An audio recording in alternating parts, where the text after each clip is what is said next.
अगर आप 10th से 11th मूविंग बच्चे हो या आपके बच्चे 10th से 11th में मूव कर रहे हैं तो ये वाला वीडियो बहुत काम का होने वाला है। कोई मोशन के कोर्सेज के लिए नहीं आया हूं, बात करने आया हूं उनके भविष्य के लिए, क्योंकि कई बार वो कंफ्यूज रहते हैं कि मुझे कौन सा सब्जेक्ट लेना चाहिए। उन्हें ये तो पता होता है कि मुझे बनना क्या है, पर मेरे को सब्जेक्ट कौन सा लेना चाहिए। इसके लिए बहुत काम की बात करके लाए हैं। पूरी एक्सपर्ट्स की टीम ने एक बहुत अच्छा टूल बनाया है जिसे सब्जेक्ट सेलेक्टर कहते हैं। टेक्नोलॉजी और एक्सपीरियंस का राइट कॉम्बिनेशन लेके आए हैं ताकि हम 10th से 11th वाले बच्चे को सही बात बता पाएं। ये टूल कैसे यूज में आने वाला है ये मैं आपको बताऊंगा। बहुत काम का टूल है, बहुत मेहनत के साथ बना है, जरूर इसे करना। पर उससे पहले मैं छोटी छोटी बातें और बता देता हूं। फिर से कह रहा हूं, आखिरी तक देखना। टूल बहुत काम का है, आपको समझ में आएगा कि ये कैसे काम करता है और आपको कैसे भविष्य को सुधार सकता है। पहले मैं बताता हूं कि तुम अपने सब्जेक्ट को लेकर कैसे सोचते हो। क्या तुम जैसे सोचते हो वैसा तो नहीं कर रहे हो, या वास्तविकता में जैसे सही निर्णय लेने चाहिए वैसे ले रहे हो।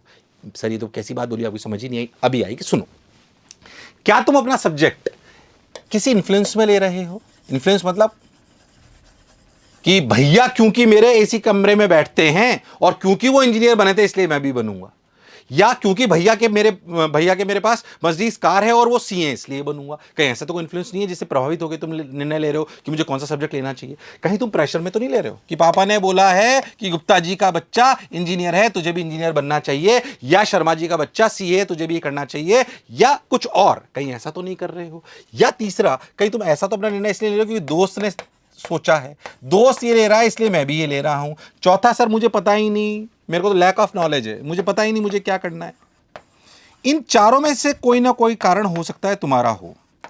क्या ये तरीके सही हैं? नहीं। दोस्त ने जो सोचा क्या मुझे भी वही सब्जेक्ट लेना है? बिल्कुल नहीं, ऐसा बिल्कुल नहीं सोचना है। क्या प्रेशर में लेना चाहिए? बिल्कुल नहीं। पेरेंट्स से भी कहना चाहता हूं, प्रेशर में निर्णय मत कराइए। अपने सपनों का बोझ उन पर मत डालिए। कहीं इन्फ्लुएंस होकर तो नहीं ले रहा है। सही बताऊं तो सबसे ज्यादा यहां गड़बड़ हो रही होती है।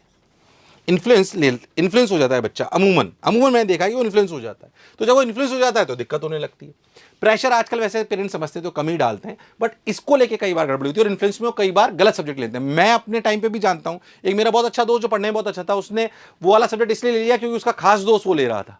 तो जो खास दोस्त ले रहा था उसने तो इंटरेस्ट की वजह से लिया था, उसकी तो चॉइस ही वो थी, वो तो उसमें बिल्कुल नंबर 1 पे चला गया, आप ऐसा समझिए। पर जो लड़का अच्छा था उसने सिर्फ दोस्त के इन्फ्लुएंस में वो वाला सब्जेक्ट ले लिया, पर वो जीवन में उतना अच्छा नहीं कर पाया जितना वो इंटेलिजेंट था। आपका ये निर्णय बहुत हानिकारक हो सकता है। अच्छा सर मुझे तो ये बनना है, सपोज किसी को एस्ट्रोनॉट बनना है, किसी को कंटेंट राइटर बनना है, किसी को हो सकता है कि मेडिकल फील्ड में जाना हो, किसी को हो सकता है डेटा एनालिस्ट बनना हो।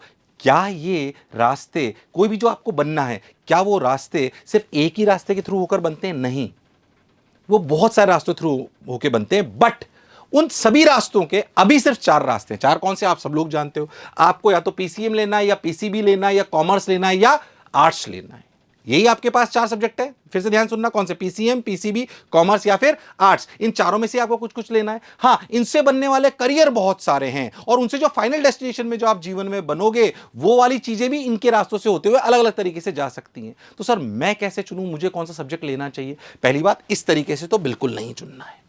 अब जैसे मैं आपको एक बात बताता हूं कि सर मेरा इंटरेस्ट कुछ है, जैसे इंटरेस्ट मतलब जैसे मैंने आपको बोला कि मेरा इंटरेस्ट कुछ है। जैसे मान लीजिए मैंने आपको बोला कि मैं ऐसी जगह जाना चाहता हूं, सपोज मैं नासा में जाना चाहता हूं। मैं अपना इंटरेस्ट बताता हूं कि मेरे को जब मैं था तो मुझे लगता था यार मैं साइंस फील्ड में जाऊंगा, फिजिक्स फील्ड में जाऊंगा।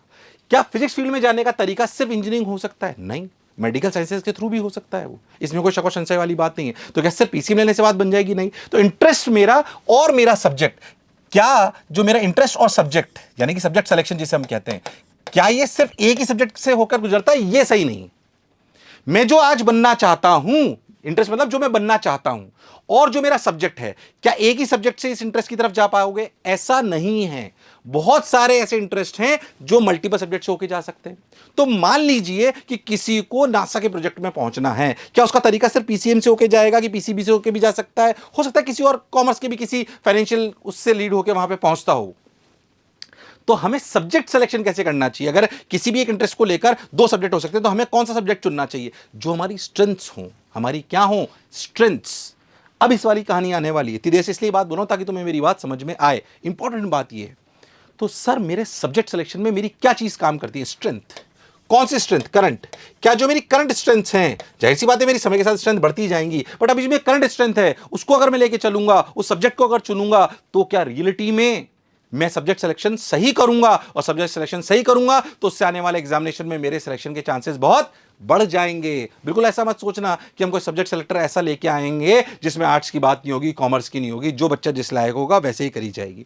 जब हमारी टीम ने पूरे ने बैठकर ये सोचा कि कौन सी स्किल्स इन सब में काम करती हैं, तो ये कैसे काम करता है पहले मैं आपको बताता हूं, पूरी मैथ्स में नहीं जाऊंगा, बट मैं आपको बेसिक बात बताता हूं। तो हमने देखा कि बच्चे के लिए ये 5 ऐसी चीजें हैं जो इंपॉर्टेंट हैं, जो सब्जेक्ट सिलेक्शन के लिए स्ट्रेंथ का काम करती हैं, जिनके बेसिस पे सब्जेक्ट का सिलेक्शन होना चाहिए। वन इज मेमोरी, आप सब लोग समझते हो कि आपको एक बार रटकर याद रहता है, आप उसको समझ सकते हो। दूसरा क्रिटिकल थिंकिंग, इस पे मैं वापस बात करूंगा। हार्डवर्क, हार्डवर्क आप लोग समझते हो, क्या मैं मेहनती हूं, क्या मैं एक बार किसी चीज के लिए जुट जाऊं तो उस पर काम कर पाता हूं फोकस होके। मैथ स्किल्स, मैथ स्किल्स का मतलब बिल्कुल ये ना समझें कि हम सिर्फ मैथ्स की बात कर रहे हैं। मैथ स्किल फिजिक्स जो है पीसीएम में भी काम आएगी, पीसीबी में भी काम आएगी, कॉमर्स में भी काम आएगी, और आर्ट्स वाले के लिए भी काम आएगी, क्योंकि मैथ स्किल जीवन के लिए बेसिक जरूरी है। बट क्या आपका इसमें कितने परसेंट इंटरेस्ट है ये आपको पता होना चाहिए। कम्युनिकेशन, क्या मैं लोगों से जब 10 लोग बैठे उनसे बात कर पाता हूं, क्या मेरी इंटरपर्सनल कम्युनिकेशन स्किल्स अच्छी हैं, क्या मैं स्टेज पे खड़े होकर बात कर पाता हूं, क्या मैं अपनी बात दबंगई से रख पाता हूं, क्या मैं सोशल मीडिया पे बोल पाता हूं, क्या मैं इसको लिख पाता हूं, मेरी लिखने की कम्युनिकेशन कैसी है, ये सब कुछ इसमें आती है। क्रिटिकल थिंकिंग, क्या मैं कंसेप्चुअल समस्याओं को, जो क्रिटिकल थिंकिंग है उसमें कर पाता हूं, मतलब कोई भी ऐसी समस्या जिसका समाधान सबके पास ना हो, क्या मैं इसका कोई ऐसा सॉल्यूशन निकाल पाता हूं जो किसी ने सोचा ना हो। डेटा के फॉर्म में हो सकता है, या वो आउट ऑफ द बॉक्स सोच के हो सकता है, नया आइडिया हो सकता है। ठीक है, ये क्यूरियोसिटी से थोड़ा डिफरेंट है। क्यूरियस मतलब नई चीज की नॉलेज लेना, क्रिटिकल थिंकिंग मतलब कोई भी अगर समस्या है तो उसका out of the box solution सोच पाना, वो क्रिटिकल थिंकिंग है। उसका भी एक बहुत बड़ा पैरामीटर हो सकता है, बट अभी बेसिक बात करते हैं। मैंने आपको सारी चीजें समझाई कि कौन कौन सी स्किल्स हैं। अब ये जो स्किल्स हैं, इन सभी का स्किल का यूज आपके जो 4 सब्जेक्ट हैं, कौन से, आपके जो 4 सब्जेक्ट हैं कौन से, मैं आपको बताता हूं। आपके जो 4 सब्जेक्ट हैं कौन से, ध्यान से देखो। आपके 4 सब्जेक्ट है PCM, PCB, commerce and arts. ठीक है, ये जो आपके 4-5 मेन सब्जेक्ट्स हैं, इन पांचों मेन सब्जेक्ट्स में, सॉरी 4 जो सब्जेक्ट्स हैं, पीसीएम, पीसीबी, कॉमर्स और आर्ट्स, इन सब में अलग अलग रोल है सब चीजों का। जैसे मैं आपको समझाने का प्रयास करता हूं, आर्ट्स में कम्युनिकेशन और मेमोरी का काफी रोल होता है, मैथ्स का इतना कोई खास रोल नहीं है। बट अगर बात करें क्रिटिकल थिंकिंग और मैथ्स की, तो इसमें पीसीएम पीसीबी का अलग रोल है, पीसीबी में मेमोरी की वेटेज अलग है। तो हमने बैकएंड पे इन स्किल्स को अलाइन करा सब्जेक्ट की वेटेज पर, मतलब किस सब्जेक्ट में कौन सी स्किल की ज्यादा रिक्वायरमेंट है। फिर उस पर हमने एक्सपोनेंशियल फॉर्मूले लगाए जो मैथ्स में रिक्वायर्ड होते हैं, वो तुम्हें यहां बताने की जरूरत नहीं है।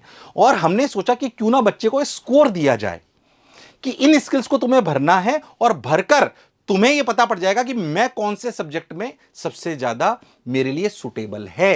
पर इसके लिए तुम्हें जरा सी मेहनत करनी पड़ेगी। क्या करनी पड़ेगी, ध्यान से सुनना। तुम्हें यह मेहनत करनी पड़ेगी कि तुम अपनी इन स्किल्स को, टफ काम है, हमने भरा के देखा तो लोगों को थोड़ा टफ लगा, पर टफ है। ध्यान समझना, एक तो तुम्हें समझो, select rank from 1 to 5 for each skill, 1 is strongest. तुम्हें ऐसा नहीं भरना है मेमोरी मेरी 5, क्रिटिकल थिंकिंग मेरी 4, हेडवर्क मेरा 5, नहीं, ये 5 बेस्ट स्कोर नहीं है, ये रैंक है। रैंक मतलब आपको इन पांचों स्किल में यह भरना है कि रियलिटी में मेरी इनमें सबसे तगड़ी ताकत कौन सी है। मेरी सबसे बड़ी तगड़ी ताकत क्या मेमोरी है, कि क्रिटिकल थिंकिंग है, कि हार्डवर्क है, कि मैथ स्किल्स है, कि कम्युनिकेशन है। ये आपको सोचना है, तो आपको कहानी समझ में आने लगी। अच्छा, रैंक करना है।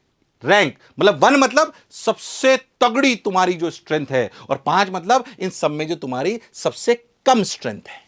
ठीक है, जैसे मान लीजिए मैं भरता हूं कि किसी बच्चे ने भरा 1, उसी कम्युनिकेशन सबसे स्ट्रांग है। फिर उसने भरा सेकंड सर मेरी मेमोरी है, थर्ड सर मैं हार्ड वर्कर हूं, सर फोर्थ मेरी क्रिटिकल थिंकिंग है, और पांचवी मेरी मैथ्स स्किल्स है। सर ये मेरी रैंकिंग सिस्टम है। तो फिर ये आपके लिए स्कोर कैलकुलेट करेगा। कैसे, कैलकुलेट माई स्ट्रीम। जैसे कैलकुलेट माई स्ट्रीम करोगे वैसे ही, प्लीज एंटर, तो मैं नाम भरना भूल गया, सॉरी। नाम भर देते हैं, कौन, स्वाति भर देते हैं लो साहब। तो स्वाति जी के लिए अपन ये स्कोर देखते हैं, ठीक है। आइए साहब, तो स्वाति के लिए ये स्कोर करते हैं। कैलकुलेट माई स्ट्रीम, कोई नंबर है क्या अपने पास, कोई नंबर बताओगे, इसको हम हाइड कर देंगे, टेंशन मत लो। तुम्हें नंबर भरना पड़ेगा, ये स्क्रीन पे हो सकता है गायब हो जाए।